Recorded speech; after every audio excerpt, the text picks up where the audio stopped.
tudi najde.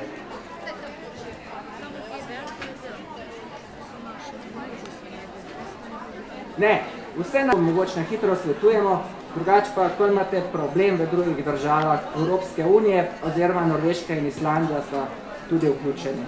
Tako, brezplačno, na telefonu, po mailu. Do izgube tega letalske družbe ne vračajo stroškov, ker imajo v splošnih pogojih navedeno, da je več vredne stvari, kot je tudi nakit, ogrlice. Morate imeti v tej ročni prtljagi, ki jo date gor v te nadglavne prtljažnike, v letalo, v osebni prtljagi.